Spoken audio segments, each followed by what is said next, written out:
हरे कृष्णा। हम श्रीमद् भगवद गीता के चतुर्थ अध्याय दिव्य ज्ञान इसके 40वें श्लोक को पढ़ रहे हैं। आज इस पर हमारा दूसरा दिन है। पहले श्लोक की कुछ आवृत्ति करेंगे। रेणुका माता जी, हम आपसे शुरू करते हैं। अज्ञश्च अशदधानश्च अज्ञश्च अश्रद्धधानश्च संशयात्मा विनश्यति। संशयात्मा विनश्यति। नायं लोकोऽस्ति न परो नायं लोकोऽस्ति न परो न सुखं संशयात्मनः। न सुखं संशयात्मनः। बहुत अच्छी माता जी।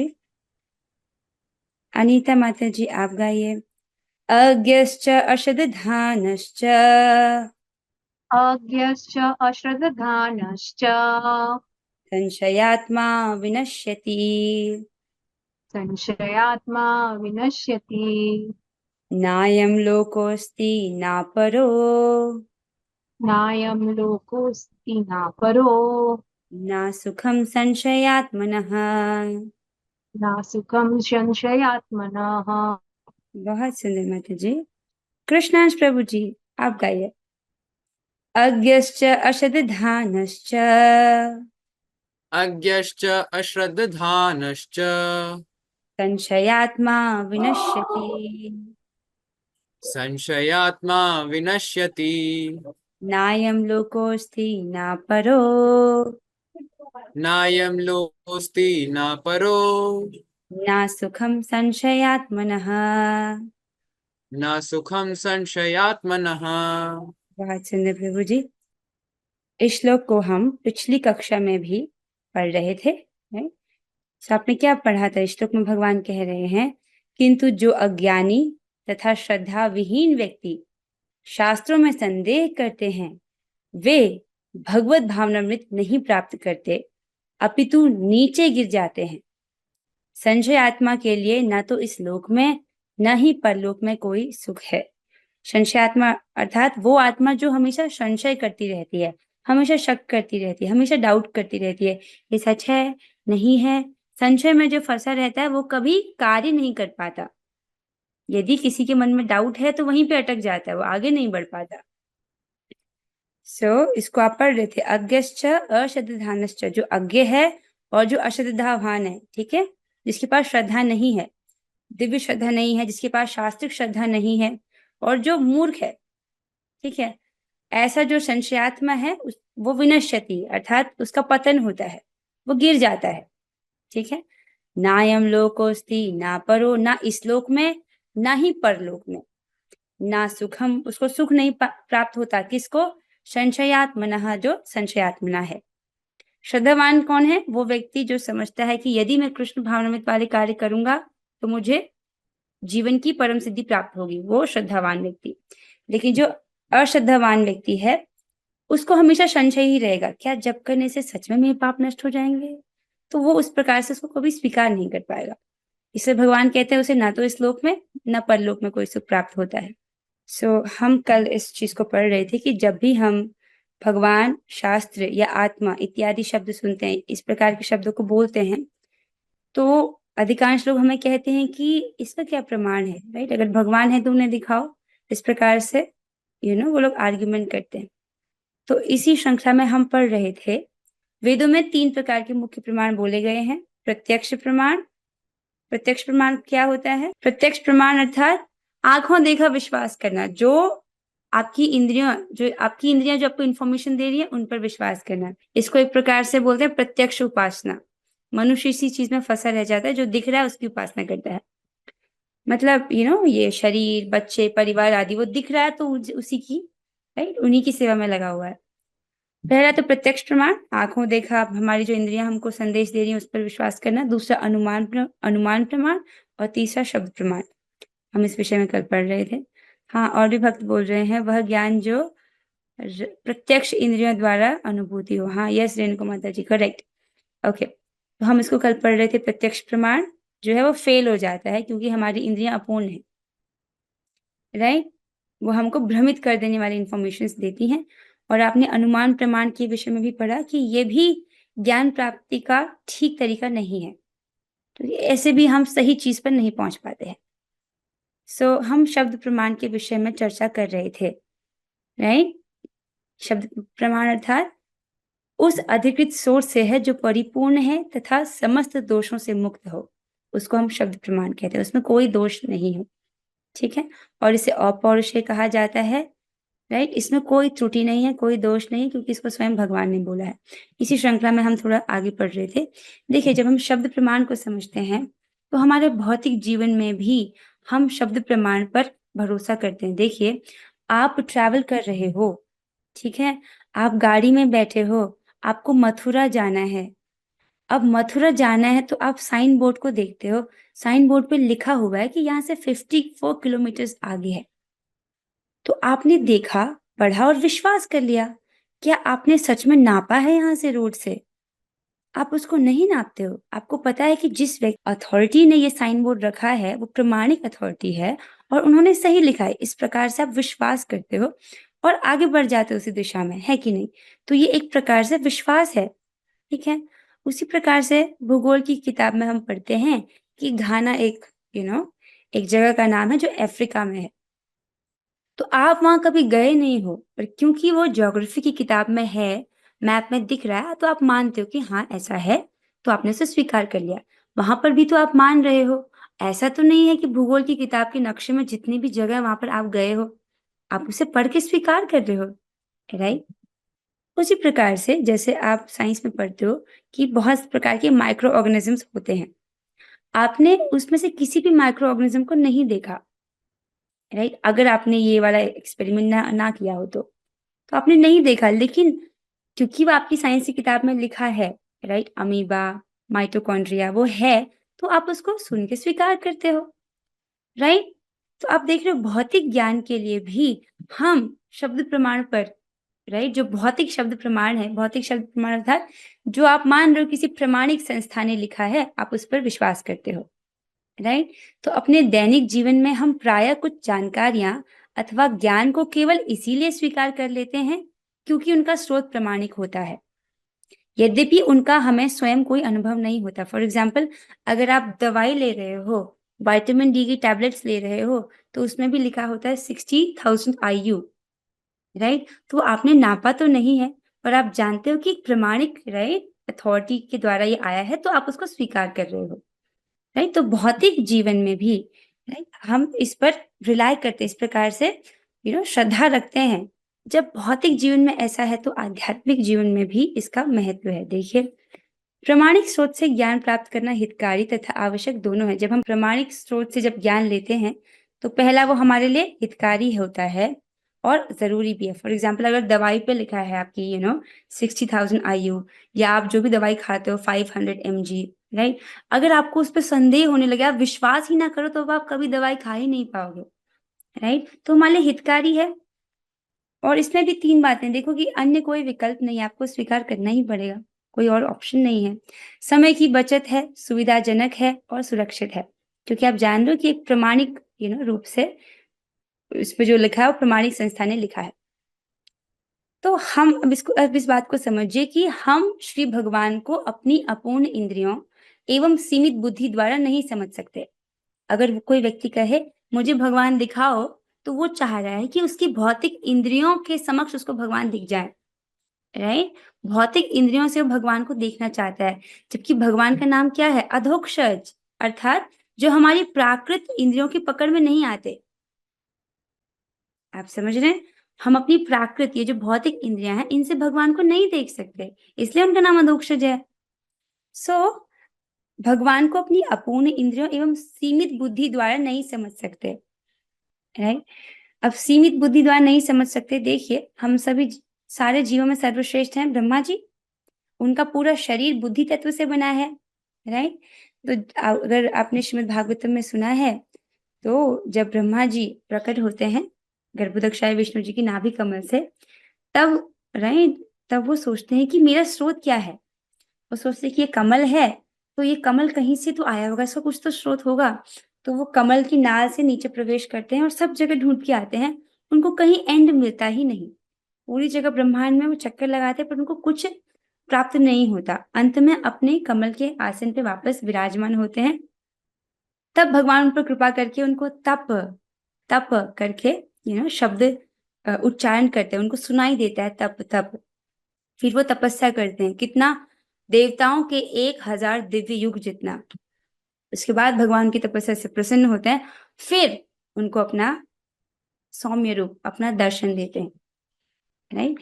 तो देखिए, जब ब्रह्मा जी जो सबसे अधिक बुद्धिमान है, जिनका शरीर ही बुद्धि तत्व है, और हमारी परंपरा के तो हमारी तो जो ब्रह्म माधव गौड़ी संप्रदाय है उसके तो आचार्य हैं, राइट।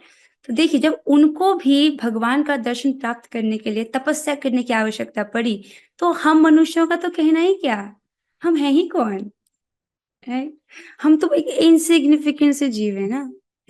आइए, तो हम अपनी बुद्धि द्वारा, अपूर्ण इंद्रियों द्वारा भगवान को नहीं समझ सकते। जब श्री भगवान स्वयं को प्रमाणिक शास्त्रों तथा उन शास्त्रों के अनुसार जीवन यापन करने वाले भक्तों संतों के माध्यम से उजागर करते हैं, केवल तभी उन्हें समझा जा सकता है। समझ रहे? भगवान चाहें तो वो अपने आप को प्रकट कर सकते हैं। कैसे वो अपने आप के बारे में कैसे बताते हैं? शास्त्र के माध्यम से, अपने भक्तों के माध्यम से, संतों के माध्यम से, राइट। वो हमारे जीवन में आते हैं, तभी हम उनको समझ सकते हैं, इसके अलावा और कोई मार्ग नहीं। हम भगवान को केवल भक्तों के माध्यम से ही समझ सकते हैं। इसमें एक जो मेरे मन में बात रह गई, जब परमात्मा की अनुभूति होती है, तो एक अष्टांग योगी भी परमात्मा का अनुभव अपने हृदय में कर सकता है। पर मैं यहाँ पर भगवान की अनुभूति की बात कर रही हूँ, और भगवान को बिना भक्ति के प्राप्त नहीं किया जा सकता, और भक्ति को बिना भक्तों के संग के प्राप्त नहीं किया जा सकता। जैसे एक रेफरल प्रोग्राम होता है, आप समझ लो, हर प्रोडक्ट है हम उसको बाजार में खरीद सकते हैं, राइट। लेकिन जो रेफरल प्रोग्राम होता है, राइट, कि अगर आपने किसी को रेफर किया है तभी वो उस प्रोडक्ट को खरीद सकता है। तो भक्ति कुछ ऐसी है कि भक्त उसके रेफरल प्रोग्राम मॉडल को चलाते हैं।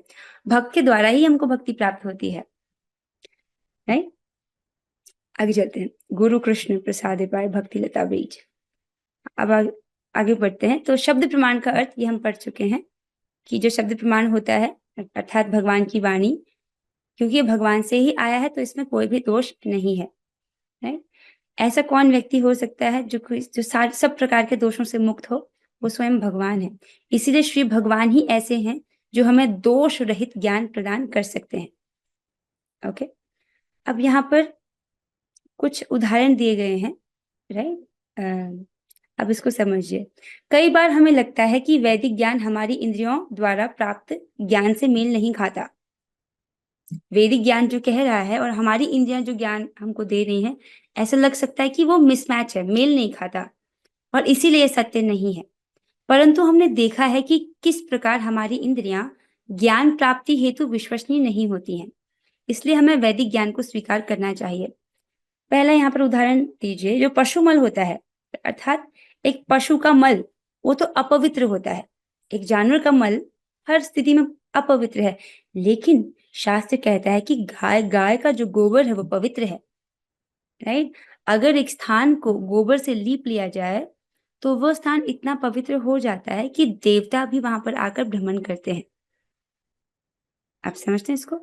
तो शास्त्र कहता है कि नहीं, गाय का गोबर पवित्र है तो उसको हमको वैसे ही स्वीकार करना होगा, हम उस पर अपना तर्क नहीं लगा सकते। उसी प्रकार से एक जानवर की हड्डी अपवित्र होती है, मनुष्य की हड्डी भी अपवित्र होती है, राइट। लेकिन जो आपने शंख देखा है जो भगवान की सेवा में उपयोग होता है, उसके भीतर भी एक जीव रहता है, राइट। उसके जो कॉन्क शेल है, राइट, उसका जो शेल है उसको पवित्र माना जाता है और उसको भगवान की सेवा में उपयोग किया जाता है उसका। आप समझ रहे हैं? तो शास्त्र कहता है कि ये पवित्र है, और हम इस पर अपना लॉजिक नहीं लगा सकती, अरे कि ये तो किसी किसी जीव की हड्डी है, ये तो अपवित्र, हम उस पर तर्क नहीं लगा सकते हैं। तो अब समझ रहे हैं, हमारी इंद्रियां ज्ञान प्राप्ति के लिए अपूर्ण है, इसलिए हम इन पर विश्वास नहीं कर सकते, विश्वसनीय नहीं है, हमको भ्रमित कर देती है इंद्रियां। इसलिए हमको वैदिक ज्ञान को स्वीकार करना चाहिए। समझ रहे हैं? शब्द प्रमाण सर्वोच्च है क्योंकि ये प्रमाणिक है, विश्वसनीय है तथा परम सत्य को उजागर करने वाला है। वैदिक ज्ञान के आधार पर किए गए कार्य सफल होते हैं, तथापि उन ज्ञान को वास्तव में विज्ञान कहा जाता है। तो देखिए, जो वैदिक ज्ञान के आधार पर जो बातें बोली गई हैं उनको वास्तव में विज्ञान कहा जाता है, राइट। और जो उस प्रकार से किए गए कार्य हैं, जिस प्रकार से शास्त्र हमको बताता है, वो कार्य सफल होते हैं। चाहे भौतिक ज्ञान हो या आध्यात्मिक ज्ञान, हमें उसे प्राप्त करने के लिए कहीं ना कहीं विश्वास करना ही पड़ता है कि नहीं? जब व्यक्ति ABCD भी सीख रहा है तो उसको विश्वास करना पड़ता है कि A होता है, B होता है, C होता है और यही सीक्वेंस है। वहां पर लॉजिक नहीं लगा सकता कि B बाद में क्यों आता है, B को पहले होना चाहिए, राइट। उसको स्वीकार करना पड़ता है। तो चाहे भौतिक ज्ञान हो, आध्यात्मिक ज्ञान हो, तो कहीं ना कहीं विश्वास करना पड़ता है। इसीलिए सर्वोच्च अधिकारी श्री भगवान पर विश्वास करके हम जीवन में परम लाभ प्राप्त कर सकते हैं। तो जब विश्वास करना ही है तो सर्वोच्च अधिकारी पर क्यों ना करें, अर्थात भगवान पर। उनसे बड़ी तो किसी और की सत्ता नहीं है। अब यहाँ पर हम कुछ उदाहरण लेंगे कि किस प्रकार जो वैदिक ज्ञान है वो अचूक है। सो वैदिक ज्ञान की अचूकता के उदाहरण, ठीक है। जैसे कुछ वर्ष पहले तक धरती को सपाट माना जाता था, बाद में वैज्ञानिकों ने पता लगाया कि यह तो गोल है, राइट। परंतु वेदों में पहले से ही इसे गोल कहा गया है। भूगोल, भू अर्थात जमीन, पृथ्वी, वो गोल है। इसको पहले से ही शास्त्रों में बोला गया है, वेदों में कहा गया कि ये गोल है। दूसरा उदाहरण है, वेदों में भूमंडल में 7 द्वीपों के बारे में बताया जाता है, राइट। पहले से हमको बताया जाता है कि इस भूमंडल में 7 द्वीप हैं, जबकि आधुनिक भूगोल ने कुछ दशक पहले ही इन 7 द्वीपों की बात स्वीकार की है, राइट। तो साइंस में तो डिस्कवरीज होती रहती है, एक थ्योरी आती है, फिर दूसरी थ्योरी आती है, फिर तीसरी थ्योरी आती है। वो लोग अपने ज्ञान को चेंज करते रहते हैं, लेकिन परम सत्य विषय ज्ञान कभी चेंज नहीं होता है। आप समझ रहे हैं इसको? ये वो हर काल में एक समान रहता है, उसको बोलते हैं परम सत्य। एक और यहाँ पर उदाहरण दिया गया है वैदिक ज्ञान की अचूकता में, कि theory of special relativity, right. जिन्होंने साइंस पढ़ी है वो समझते हैं। आधुनिक विज्ञान ने कुछ दशकों पूर्व समय की सापेक्षता की धारणा को समझा है, जबकि वेदों में हजारों वर्ष पूर्व इसका वर्णन हो चुका है। आप उस उदाहरण में इसको देखते हैं कि जब ब्रह्मा जी ब्रह्म विमोहन लीला में जब ब्रह्मा जी आते हैं, भगवान श्री कृष्ण के सखाओं को चोरी करना चाहते हैं, राइट। वो उनको चोरी करके अपने लोक में लेकर जाते हैं। तो ब्रह्म लोक में जो समय चल रहा है वो पृथ्वी लोक के समय से बहुत अलग है। हालांकि ब्रह्मा जी इनको ले गए, बच्चों को ले गए और अपने लोक में गए, और जब तक वो आए उस एक क्षण में पृथ्वी पर 1 वर्ष बीत चुका था, राइट। उसी प्रकार से द्वापर त्रेता युग के अंत में रेवती माता जी जो हैं, उनके पिताजी वो ब्रह्मलोक में जाते हैं और उनके पिताजी उनसे पूछते हैं कि मैं अपनी पुत्री के लिए एक योग्य वर ढूंढ रहा हूँ, आप मुझे बताएं। तो ब्रह्मा जी समय गिनते हैं और वो बोलते हैं कि जब तक आप यहाँ आए हो तब तक तो पृथ्वी पे त्रेता युग जो है बीत चुका है, अब तो द्वापर युग आ गया है और बलराम जी है नीचे। आप, राइट, मैं बलराम जी से योग्य इनके लिए और कोई वर नहीं देखता हूँ, आप उन्हीं से इनका विवाह कर दीजिए। इस प्रकार वो फिर द्वापर युग में बलराम जी से उनका विवाह होता है, राइट। सो इस प्रकार से जो है ये पहले ही हमें वेदों में इसका वर्णन मिलता है, समय की सापेक्षता का। अब यहाँ पर देखिए कि वेदों में अनेक घटनाओं एवं व्यक्तियों की भविष्यवाणी की गई है जो कि सत्य सिद्ध हो रही है। फॉर एग्जाम्पल, भगवान बुद्ध के विषय में जो भविष्यवाणी की गई थी, और चंद्रगुप्त मौर्य और चाणक्य के विषय में। आप जानना चाहते हैं कि क्या भविष्यवाणी थी? चलिए सुनते हैं। श्रीमद् भागवतम के पहले स्कंद के 3रे अध्याय के 24वें श्लोक में कहा गया है, ततः कलो संप्रवृत्ते सम्मोहाय सुरद्विषां धो नाम्ना जनसुतः कीकटेषु भविष्यति। इसमें क्या बोला गया है कि तब भगवान कलयुग के प्रारंभ में गया प्रांत में अंजना के पुत्र बुद्ध के रूप में उन लोगों को मोहित करने के लिए प्रकट होंगे जो श्रद्धालु आस्तिकों से ईर्ष्या करते हैं। तो ये कब बोला गया? श्रीमद् भागवतम को कब बोला गया? आप समझ रहे? श्रीमद् भागवतम को बोला गया था परीक्षित महाराज को, राइट। परीक्षित महाराज कौन है, किसी को पता है? अर्जुन जी के पौत्र, राइट।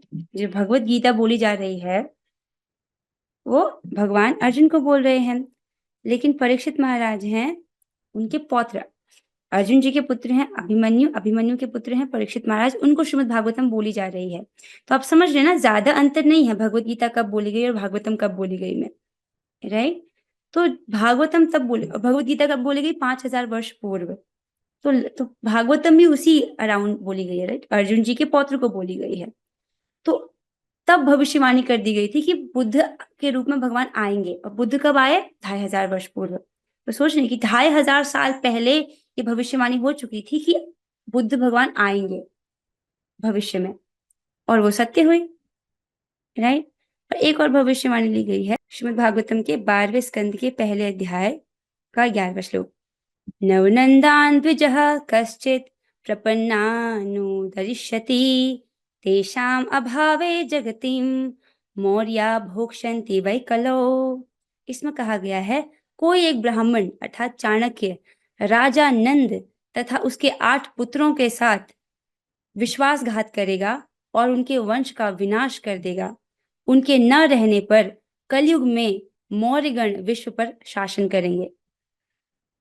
है कि नहीं, मौर्य साम्राज्य के विषय में आपने इसको पढ़ा होगा, चंद्रगुप्त मौर्य और चाणक्य के विषय में। तो ये जो भविष्यवाणी पहले ही श्रीमद् भागवतम में कह दी गई है।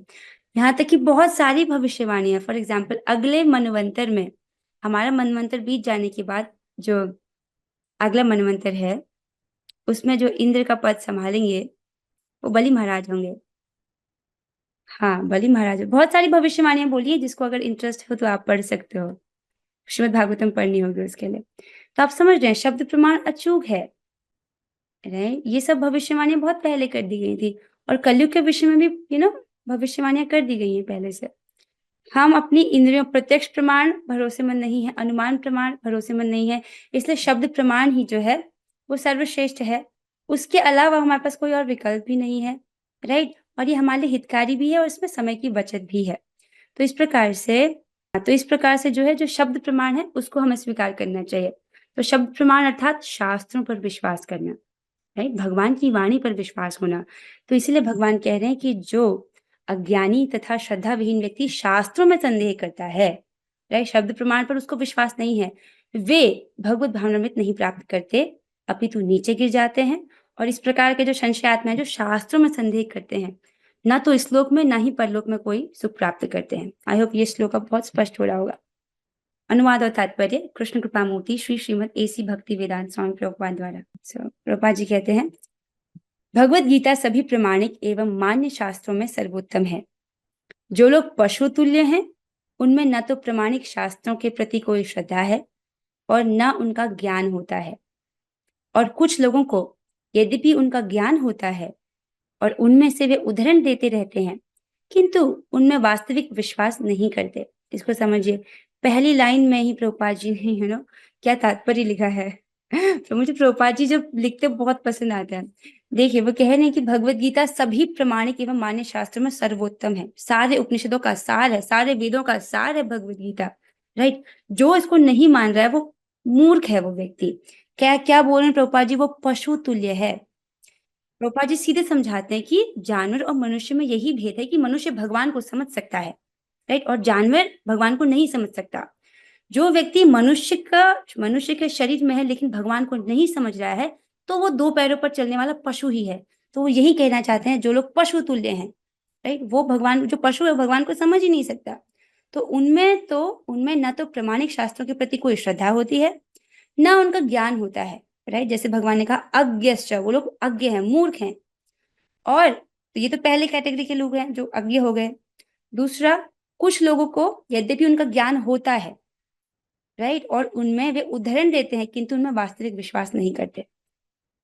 ऐसे भी लोग हैं, राइट, बोल भी देंगे कि हमने भगवत गीता से बोला, अपनी कोई बात रखने के लिए भगवत गीता से कोट कर लेंगे, लेकिन स्वयं उस पर विश्वास नहीं करेंगे। आप कैसे जानोगे? ये बात तो कर रहे हैं गीता की, लेकिन भक्त नहीं बने, प्रसाद नहीं खा रहे, भगवान को प्रणाम नहीं कर रहे, राइट, इस प्रकार से, और जप नहीं कर रहे, तो उनका जो बोलना है वो कैसा हो गया कि वास्तविक विश्वास उनको है नहीं।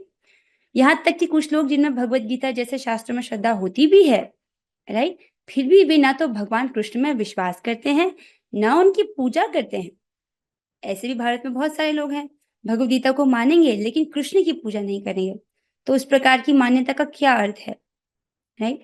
ऐसे लोगों को कृष्ण भावनामृत का कोई ज्ञान नहीं होता। तो जितने प्रकार के लोगों का अभी वर्णन किया गया, अज्ञ व्यक्ति है, मूर्ख व्यक्ति है, या वो व्यक्ति जो वास्तविकता में शास्त्र पर विश्वास नहीं करता है लेकिन शास्त्र से कोट करता है, या वो व्यक्ति जो गीता को मान रहा है लेकिन कृष्ण की पूजा नहीं कर रहा, ऐसे लोगों को कोई ज्ञान नहीं होता। कृष्ण भावनामृत का कोई भी ज्ञान को प्राप्त नहीं होता। वे, उनका क्या नतीजा होता है, क्या गति होती है, वे नीचे गिरते हैं, मतलब अधो योनियों को प्राप्त होते हैं, निम्न योनियों को प्राप्त होते हैं। उपर्युक्त सभी कोटि के व्यक्तियों में जो श्रद्धालु नहीं है, राइट, जिसके पास श्रद्धा नहीं है, शास्त्र में श्रद्धा नहीं है, राइट, और सदैव संशयग्रस्त रहते हैं, हमेशा ही संदेह कर रहे हैं कि अरे किसने देखा है कि मृत्यु के बाद क्या होगा, राइट। तो एक slogan, YOLO, you only live once. लोग सोचते हैं कि एक ही जीवन है, खाओ पियो मौज करो, किसने देखा है मृत्यु के बाद, राइट। इस प्रकार से लोग बातें करते हैं, राइट। तो इस पर जो लोग हैं वो सदैव संशयग्रस्त रहते हैं, वे तनिक भी उन्नति नहीं कर पाते। इस प्रकार के लोग, उनकी बिल्कुल भी कोई उन्नति नहीं होती है, आध्यात्मिक प्रगति होती ही नहीं है। जो लोग ईश्वर तथा उनके वचनों में श्रद्धा नहीं रखते, उन्हें न तो इस संसार में न तो भावी लोक में कुछ हाथ लगता है, उनके लिए किसी भी प्रकार का सुख नहीं है। ये स्पष्ट हो रहा होगा, राइट। इस संसार में भी उनको कुछ प्राप्त नहीं होता और परलोक में भी उन्हें किसी भी प्रकार का सुख नहीं प्राप्त होता। इसको समझना बहुत जरूरी है।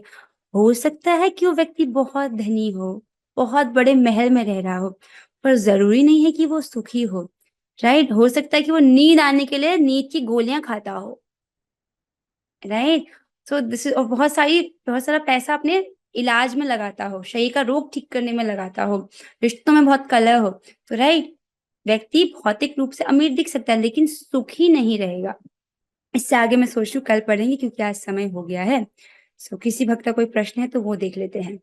गया प्रांत में के जो बुद्ध के बारे में भागवतम में उल्लेख है वे गौतम बुद्ध नहीं है। अरे वाह प्रभु जी, अगर आपने नोटिस किया तो लेट मी टेल यू कि जब इस प्रकार से बोला जाता है तो कई कल्पों के एक ऐसे बुद्ध का भी वर्णन होता है, राइट। एक कलयुग में ऐसे बुद्ध आएंगे जिस वक्त जो लोग हैं उन्होंने शास्त्र का दुरुपयोग करके वो इस प्रकार के यान बनाते हैं कि जो सूक्ष्म यहाँ पर देवता घूम रहे हैं जो हमारी आंखों से दिखाई नहीं देते, उनके लिए मुश्किल कर देते हैं, वो लोग उनके लिए रहना मुश्किल कर देते हैं। आप समझ रहे हैं। तो एक कलयुग की बात नहीं हो रही, बहुत सारे कलयुग होते हैं, राइट। चार युग करके, समझ रहे हैं। ये सत्ययुग, त्रेता युग, द्वापर युग, कलयुग, ये एक चतुर्युग है। इस प्रकार से एक कल्प में तो बहुत 1000 चतुर्युग होते हैं ना, आप समझ रहे हैं। तो हर बार कल्प भेद में लीलाएं थोड़ी अलग चेंज हो जाती हैं, इसलिए हम जब इतनी जगह लीलाएं सुनते हैं ना कल्प भेद के कारण, समझ रहे हो। युग जब भेद हो जाता है, अगले वाले कलयुग में गौर हरि नहीं आएंगे।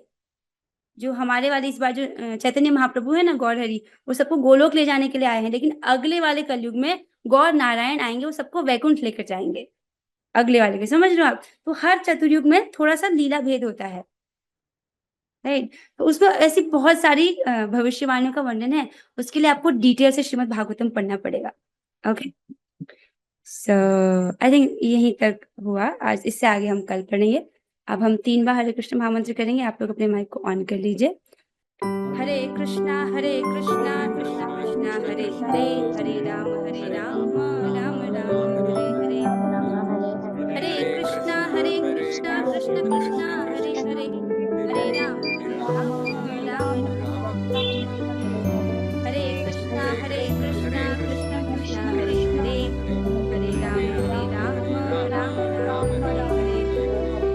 भगवद गीता की जय, चौपाई की जय, और गुरुगणगणगणगणगण। हरे कृष्णा।